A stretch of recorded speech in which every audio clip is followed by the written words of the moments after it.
ಆತ್ಮೀಯ ಸ್ಪರ್ಧಾ ಮಿತ್ರರೇ, ಇವತ್ತಿನ ಅವಧಿಯಲ್ಲಿ ವೃತ್ತಗಳ ಅಧ್ಯಾಯದ ಮೇಲಿನ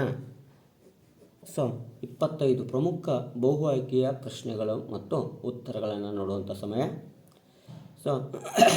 ನೋಡ್ರಿ, 9ನೇ ತರಗತಿಗೆ ಸಂಬಂಧಪಟ್ಟಂತೆ ವೃತ್ತಕೇಂದ್ರದಿಂದ ಜಾಗ ಎಳೆದ ಲಂಬವು ಜಾವನ್ನು ಅರ್ಧಿಸುತ್ತದೆ. ಇದೊಂದು ಪ್ರಮೇಯ. ಅಂದರೆ ಇಲ್ಲಿದೆ ನೋಡ್ರಿ, ವೃತ್ತಕೇಂದ್ರದಿಂದ ಜಾಗ ಎಳೆದ ಲಂಬವು ಜಾವನ್ನು ಡ್ಯಾಶ್ ಇಲ್ಲಿದೆ ಅರ್ಧಿಸುತ್ತದೆ. ಅಂದರೆ ಇಲ್ಲೊಂದು ಜಾವನ್ನು ರಚನೆ ಮಾಡ್ಯಾವೆ.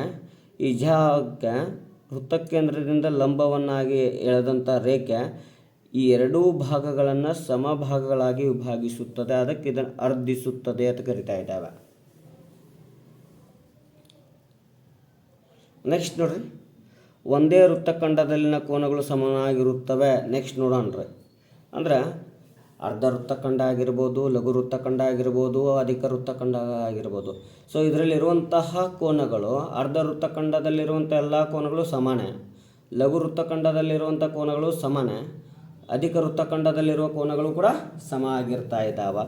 ನೆಕ್ಸ್ಟ್, ಅರ್ಧ ವೃತ್ತಖಂಡದಲ್ಲಿನ ಕೋನಗಳು ಲಂಬ ಕೋನಗಳು.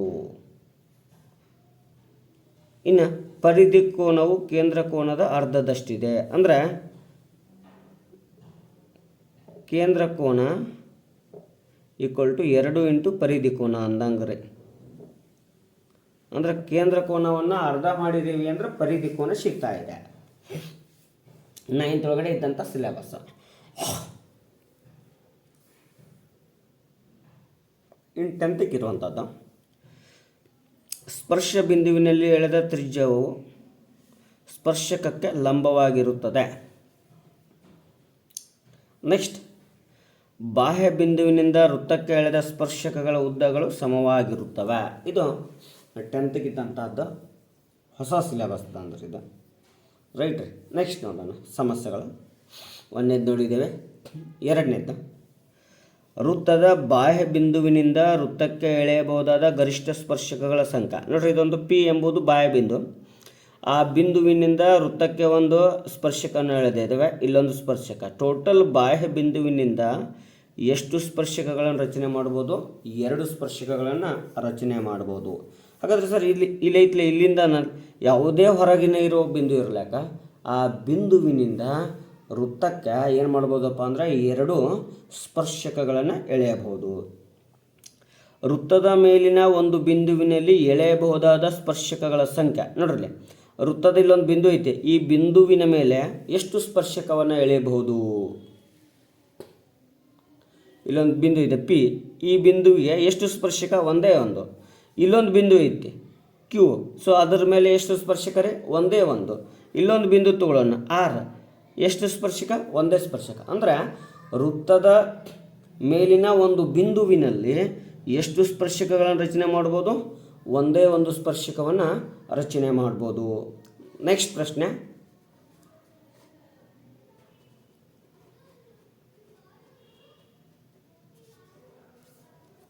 ವೃತ್ತದ ತ್ರಿಜ್ಯವು ಮತ್ತು ಸ್ಪರ್ಶಕ ಬಿಂದುವಿನಲ್ಲಿ ಎಳೆದ ಸ್ಪರ್ಶಕದ ನಡುವಿನ ಕೋನ. ನೋಡ್ರಲ್ಲ, ವೃತ್ತದ ತ್ರಿಜ್ಯ ಯಾವುದು? OP. ಇಲ್ಲೊಂದು ಸ್ಪರ್ಶಕ ಯಾವುದು? XY. ಹೌದ್ರಿ. ಎಳೆದಂತಹ ಇವುಗಳ ನಡುವಿನ ಕೋನ ಎಷ್ಟು ಡಿಗ್ರಿ ಅಪ್ಪ ಅಂದ್ರೆ 90 ಡಿಗ್ರಿ. ಸ್ಪರ್ಶ ಬಿಂದುವಿನಲ್ಲಿ ಎಳೆದ ತ್ರಿಜ್ಯಕ್ಕೆ ಸ್ಪರ್ಶಕವು ಯಾವಾಗಲೂ ಲಂಬಕೋನವಾಗಿರುತ್ತದೆ. ರೈಟ್. ಹಾಗಾದರೆ ಎಷ್ಟು ಡಿಗ್ರಿ ಆಗ್ತದೆ ರೀ? ಲಂಬಕೋನ ಅಂದ್ರೆ 90 ಡಿಗ್ರಿ ಆಗುತ್ತಾ. 5ನೇ ಪ್ರಶ್ನೆ ನೋಡ್ರಿ, ವೃತ್ತದಲ್ಲಿನ ಕೋನವು ಯಾವಾಗಲೂ ಡ್ಯಾಶ್ ಆಗಿರುತ್ತದೆ. ಸಾರಿ ರೀ, ಯಾವ ವೃತ್ತ ರೀ? ಅರ್ಧ ವೃತ್ತದಲ್ಲಿನ ಕೋನವು ಯಾವಾಗಲೂ ಡ್ಯಾಶ್ ಆಗಿರುತ್ತದೆ. ಅರ್ಧ ವೃತ್ತದಲ್ಲಿನ ಅಂದ್ರೂ ಒಂದೇ, ಅರ್ಧ ವೃತ್ತಖಂಡದಲ್ಲಿನ ಅಂದ್ರೂ ಒಂದೇ. ಅರ್ಧ ವೃತ್ತದಲ್ಲಿನ ಕೋನಗಳು, ಅರ್ಧ ವೃತ್ತಖಂಡದಲ್ಲಿನ ಕೋನಗಳು ಇಲ್ಲಿ ರಚನೆ ಮಾಡಿದ್ದಾವೆ. ಅರ್ಧ ವೃತ್ತ ರೀ, ಅರ್ಧ ವೃತ್ತಖಂಡ ಅಂದ್ರೂ ಬರ್ತಾ ಇದೆ. ಇದರಲ್ಲಿ ಉಂಟಾಗುವ ಕೋನಗಳು ಯಾವುವು ಅಂದ್ರೆ ಲಂಬ ಕೋನಗಳಾಗಿರ್ತಾ ಇದ್ದಾವ. ಅರ್ಧ ವೃತ್ತಖಂಡದಲ್ಲಿನ ಕೋನಗಳು ಲಂಬ ಕೋನಗಳ ಆಗಿರ್ತಾ ಇದ್ದಾವ.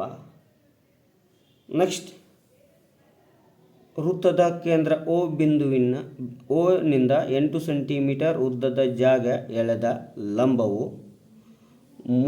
ಜಾಗೆ ಎಳೆದ ಲಂಬದ ಉದ್ದ 3 ಸೆಂಟಿಮೀಟರ್ ಅದರ ತ್ರಿಜ್ಯ. ಇಲ್ಲಿ ನೋಡ್ರಿ, ಇದು 3 ಸೆಂಟಿಮೀಟರ್ ಐತಿ. ಎಷ್ಟು ಸೆಂಟಿಮೀಟರ್ ತ್ರಿಜ್ಯ ಐತಿ? 8 ಸೆಂಟಿಮೀಟರ್. ಅಂದ್ರೆ ಇದು ಏನು ಮಾಡ್ತದ್ರಿ, ಲಂಬಾರ್ಧಕ ರೇಖೆ 2 ಸಮಭಾಗವಾಗಿ ವಿಭಾಗಿಸ್ತಾ ಇದೆ. ಹಾಗಾದರೆ ಪೈಥಾಗೊರಸ್ ಪ್ರಮೇಯವನ್ನು ಹಚ್ಬೋದು. ಏನು ತ್ರಿಜ್ಯ ಬೇಕಾಗಿದೆ ಅಂದರೆ OX ತ್ರಿಜ್ಯ = XP square OP square. XP square ಅಂದರೆ 4 ಸ್ಕ್ವೇರ್, OP ಸ್ಕ್ವೇರ್ ಅಂದರೆ 3 ಸ್ಕ್ವೇರ್. 16 + 9 = 25. ಸೊ R ಸ್ಕ್ವೇರ್ ಅಂದರೆ √25.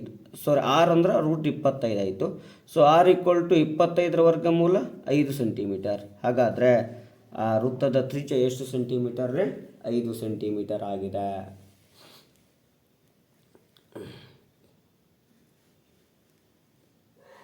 ನೆಕ್ಸ್ಟ್ ನೋಡ್ರಿ,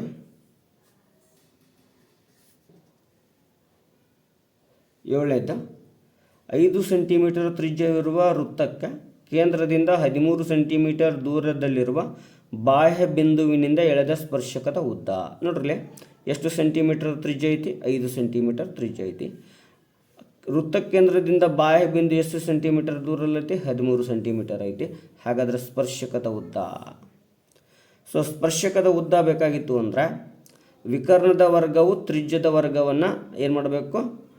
ಕಳಿಬೇಕಾಗುತ್ತದೆ. ಹಾಗಾದರೆ 13 ಸ್ಕ್ವೇರ್ ಮೈನಸ್ 5 ಸ್ಕ್ವೇರ್. 13ರ ವರ್ಗ 169 ಮೈನಸ್ 5ರ ವರ್ಗ 25. ಹಾಗಾದರೆ ಕಳೆದಾಗ 144. √144ರ ವರ್ಗಮೂಲ 12 ಸೆಂಟಿಮೀಟರ್. ಆಪ್ಷನ್ ಎ ಸರಿಯಾಗಿರುವ ಉತ್ತರ. ನೆಕ್ಸ್ಟ್, ಒಂದೇ ವೃತ್ತಖಂಡದಲ್ಲಿನ ಕೋನಗಳು ಡ್ಯಾಶ್. ಒಂದೇ ವೃತ್ತಖಂಡದಲ್ಲಿನ ಕೋನಗಳು ಸಮನಾಗಿರುತ್ತವೆ. ಎಕ್ಸಾಂಪಲ್ ನೋಡ್ರಿ,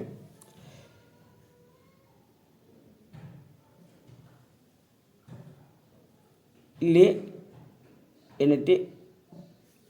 ಕೇಂದ್ರ ಬಿಂದು ಐತಿ, ಹೌದ್ರಿ? ಇದು ಲಘು ವೃತ್ತಖಂಡ, ಇದು ಅಧಿಕ ವೃತ್ತಖಂಡ.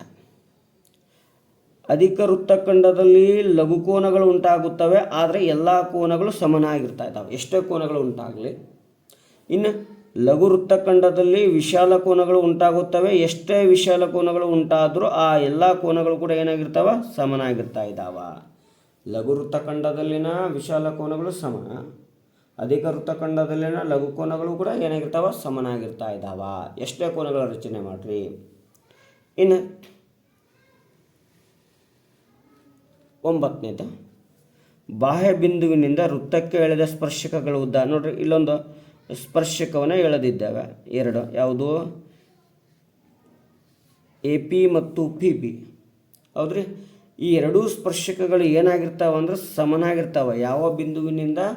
ಬಾಹ್ಯ ಬಿಂದುವಿನಿಂದ. ಯಾವಲ್ಲೇ ಇರುವಂಥ ಬಾಹ್ಯ ಬಿಂದು ತಗೋರಿ, ಆ ಬಾಹ್ಯ ಬಿಂದುವಿನಿಂದ ಈ ವೃತ್ತಕ್ಕೆ ಎಳೆದ ಸ್ಪರ್ಶಕಗಳು ಏನಾಗಿರ್ತಾ ಇದ್ದಾವಪ್ಪ ಅಂದ್ರೆ ಸಮನಾಗಿರ್ತಾ ಇದ್ದಾವ. APA = PB. ನೆಕ್ಸ್ಟ್, ವೃತ್ತಕ್ಕೆ ಒಂದೇ ಒಂದು ಸಾಮಾನ್ಯ ಬಿಂದುವನ್ನು ಹೊಂದಿರುವ ರೇಖೆಯನ್ನು ಏನೆಂದು ಕರೆಯುತ್ತೇವೆ? ನೋಡ್ರಿ, ವೃತ್ತಕ್ಕೆ ಒಂದೇ ಒಂದು ಸಾಮಾನ್ಯ ಬಿಂದು ಅಥವಾ ವೃತ್ತದ ಮೇಲಿನ ಒಂದೇ ಒಂದು ಸಾಮಾನ್ಯ ಬಿಂದುವಿನ ಮೂಲಕ ಚಲಿಸಿದ ರೇಖೆ ಅಥವಾ ರಚಿಸಿದ ರೇಖೆಯನ್ನು ನಾವೇನು ಕರಿತೇವೆ ಅಂದ್ರೆ ಸ್ಪರ್ಶಕ ಅಂತ ಕರಿತಾ ಇದ್ದಾವೆ. ಆಮೇಲೆ ತ್ರಿಜ್ಯ ಅಂದ್ರೇನು? ವೃತ್ತದ ಕೇಂದ್ರ ಬಿಂದುವಿನಿಂದ ವೃತ್ತದ ಪರಿಧಿ ಮೇಲಿನ ಒಂದು ಬಿಂದುವಿಗಿರುವ ದೂರ.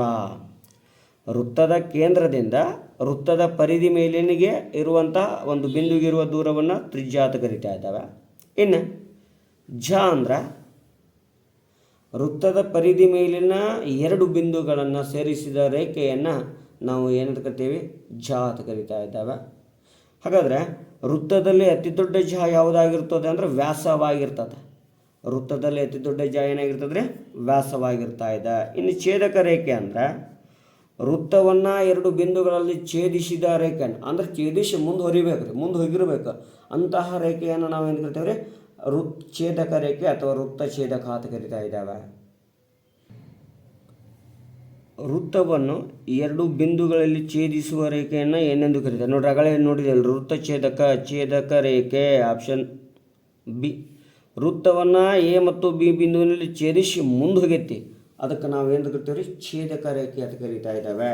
ಹಾಗಾದ್ರೆ ಛೇದಿಸದೇ ಇದ್ದರೆ ಇಷ್ಟ ಇತ್ಸರ ಅಂದರೆ ಅದನ್ನು ನಾವೇನಂತ ಕರೀಬೋದು, ಝ ಅಂತ ಕರೀಬೋದು. ನೆಕ್ಸ್ಟ್, ವೃತ್ತದ ಕಂಸವು ಕೇಂದ್ರದಲ್ಲಿ 100 ಡಿಗ್ರಿ ಕೋನವನ್ನು ಉಂಟು ಮಾಡಿದ.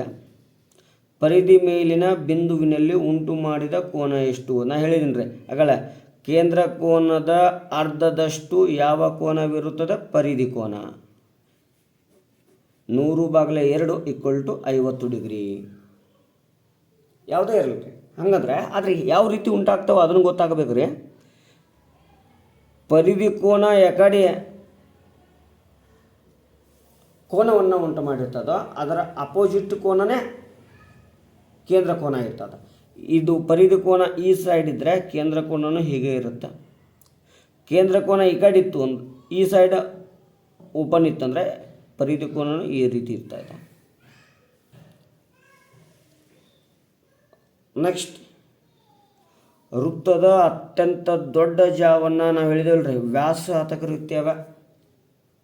ವೃತ್ತದ ಅತಿ ದೊಡ್ಡ ಜಾವನ್ನು ಏನಂತ ಕರಿತಾ ಇದ್ದೇವೆ? ವ್ಯಾಸ ಅಂತ ಕರಿತಾ ಇದ್ದೇವೆ. ಇನ್ನು ಕಂಸ ಅಂದರೆ ಹೊಸ ಪದ ಬಂದ ನೋಡ್ರಿ. ವೃತ್ತದ ಪರಿಧಿ ಮೇಲಿನ 2 ಬಿಂದುಗಳ ನಡುವಿನ ದೂರವನ್ನು, ವೃತ್ತದ ಪರಿಧಿ ಮೇಲಿನ 2 ಬಿಂದುಗಳ ನಡುವಿನ ದೂರ. ಹಾಗಾದರೆ ಎ ಮತ್ತು ಬಿ ಬಿಂದುಗಳದಲ್ರಿ, ಇದರ ನಡುವಿನ ದೂರವನ್ನು ನಾವು ಎಂತ ಕರಿತೇವೆ? ವೃತ್ತ ಕಂಸ ಅಂತ ಕರಿತಾ ಇದ್ದಾವೆ.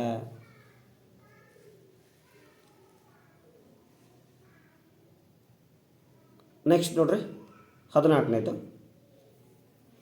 ವೃತ್ತದ ಬಾಹ್ಯ ಬಿಂದು ಪಿ ನಿಂದ ಎಳೆದ ಪಿ ಎ ಮತ್ತು ಪಿ ಬಿ ಸ್ಪರ್ಶಕಗಳ ನಡುವಿನ ಕೋನ 60 ಡಿಗ್ರಿ ಆದರೆ ಕೋನ ಎ ಒ ಬಿ ಅಥವಾ ಕೇಂದ್ರ ಕೋನ ಎಷ್ಟು?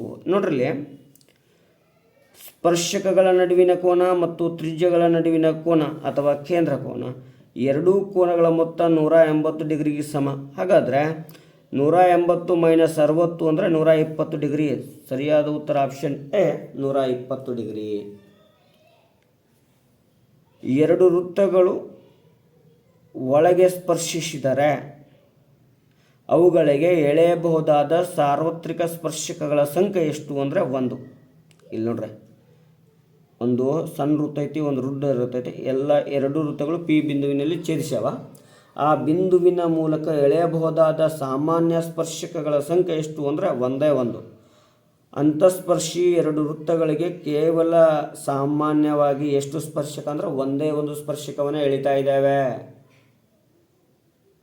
ನೆಕ್ಸ್ಟ್ ನೋಡ್ರಿ, 2 ವೃತ್ತಗಳು ಹೊರಗಿನಿಂದ ಸ್ಪರ್ಶಿಸಿದಾಗ, ಇಲ್ಲಿ ಸ್ಪರ್ಶಿಸ್ಯಾವ ನೋಡ್ರಿ, ಎಳೆಯಬಹುದಾದ ಒಟ್ಟು ಸಾರ್ವತ್ರಿಕ ಸ್ಪರ್ಶಕಗಳ ಸಂಖ್ಯೆ ನೋಡ್ರಿ ಎಷ್ಟು.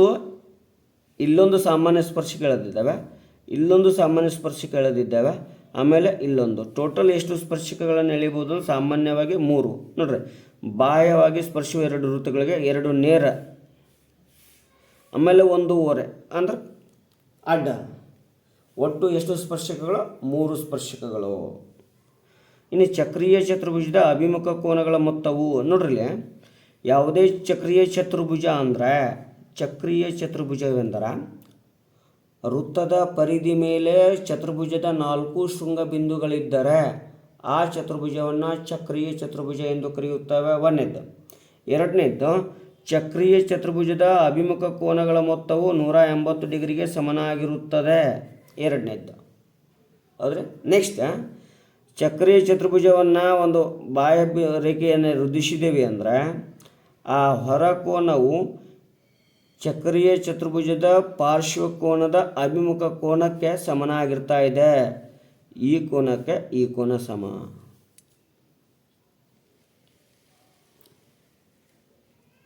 ನೆಕ್ಸ್ಟ್ ನೋಡ್ರಿ 18ನೇದು, ವೃತ್ತದ ತ್ರಿಜ್ಯ 6 ಸೆಂಟಿಮೀಟರ್ ಮತ್ತು ಸ್ಪರ್ಶಕದ ಉದ್ದ 8 ಸೆಂಟಿಮೀಟರ್ ಆದರೆ ಕೇಂದ್ರದಿಂದ ಬಾಹ್ಯ ಬಿಂದುವಿಗಿರುವ ದೂರ ಎಷ್ಟು ಅಂತ ಕೇಳ್ಯಾನ. ಭಾಳ ಸಿಂಪಲ್ ರೀ.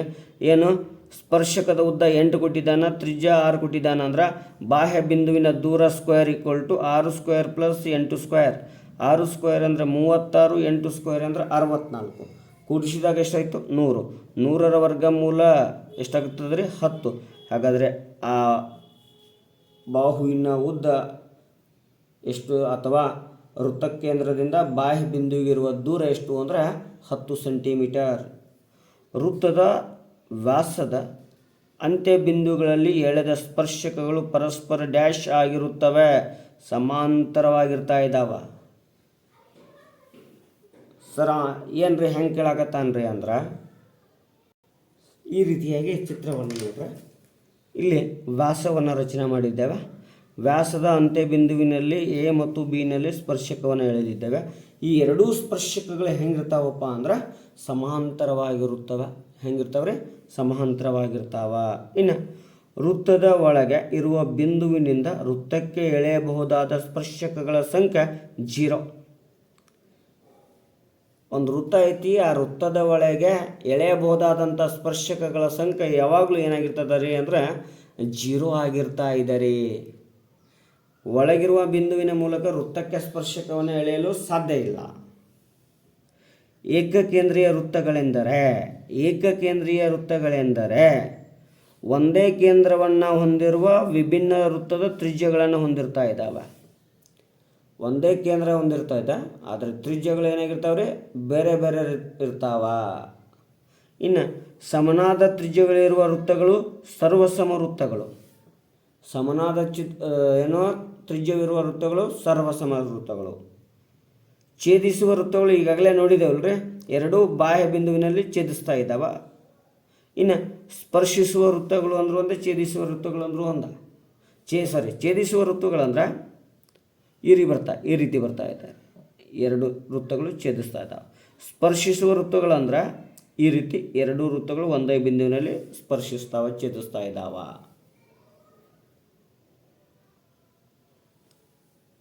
ಒಂದು ವೃತ್ತದ ತ್ರಿಜ್ಯವು 7 ಸೆಂಟಿಮೀಟರ್ ಆದರೆ ಅದರ ಅತ್ಯಂತ ದೊಡ್ಡ ಜಾದ ಉದ್ದ ನೋಡ್ರಿ.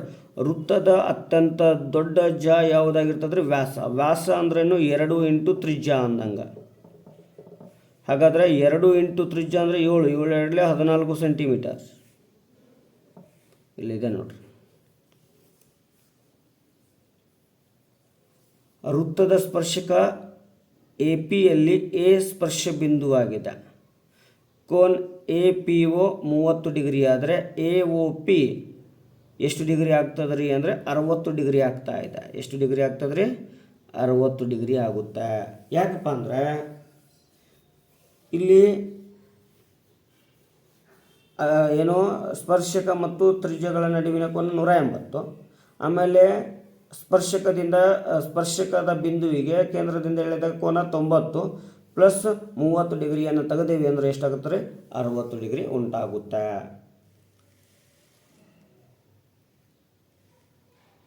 ಇನ್ನು ವೃತ್ತದ ಪರಿಧಿಯು ಒಂದು ಭಾಗವನ್ನು ಏನೆಂದು ಕರೆಯುತ್ತೇವೆ? ವೃತ್ತದ ಪರಿಧಿಯ ಒಂದು ಭಾಗವನ್ನು ಕಂಸ ಅಂತ ಕರಿತಾ ಇದ್ದೇವೆ. ಇದರ ಅರ್ಥ ಏನಪ್ಪ ಅಂದ್ರೆ ಒಂದು ವೃತ್ತವನ್ನು ತೆಗಿತಾ ಇದ್ದೇನೆ, ಆ ವೃತ್ತದಲ್ಲಿ ಒಂದು ಭಾಗ ತೊಗೊಂಡೇನಿ ರೀ, ಎ ಮತ್ತು ಬಿ, ಈ ಭಾಗವನ್ನು ತೆಗಿತೇನೆ ರೀ, ಇಷ್ಟೇ. ಇದಕ್ಕೆ ವೃತ್ತ ಕಂಸ ಅಥವಾ ಕಂಸ ಅಂತ ಕರಿತೇವೆ. ಇನ್ನು ತ್ರಿಜ್ಯಾಂತರ ಖಂಡ ಅಂದರೆ ವೃತ್ತ ಮತ್ತು ಎರಡು ತ್ರಿಜ್ಯಗಳ ನಡುವಿನ ಭಾಗ, ಈ ಭಾಗವನ್ನು ನಾವೇನು ಕರಿತೇವೆ ರೀ ಅಂದರೆ ಎರಡು ತ್ರಿಜ್ಯಗಳ ನಡುವಿನ ಭಾಗವನ್ನು ತ್ರಿಜ್ಯಾಂತರ ಖಂಡ ಅಂತ ಕರಿತಾ ಇದ್ದಾವೆ. ನೆಕ್ಸ್ಟ್, ವೃತ್ತ ಕೇಂದ್ರದಲ್ಲಿ ಉಂಟಾಗುವ ಒಟ್ಟು ಕೋನದ ಅಳತೆ 360 ಡಿಗ್ರಿ. ಒಂದು ವೃತ್ತದಲ್ಲಿ ಸಂಪೂರ್ಣವಾಗಿ ಸುತ್ತ ಹಾಕಿತ್ತು ಅಂದರೆ ಎಷ್ಟು ಡಿಗ್ರಿ ಇದೆ? 360 ಡಿಗ್ರಿ.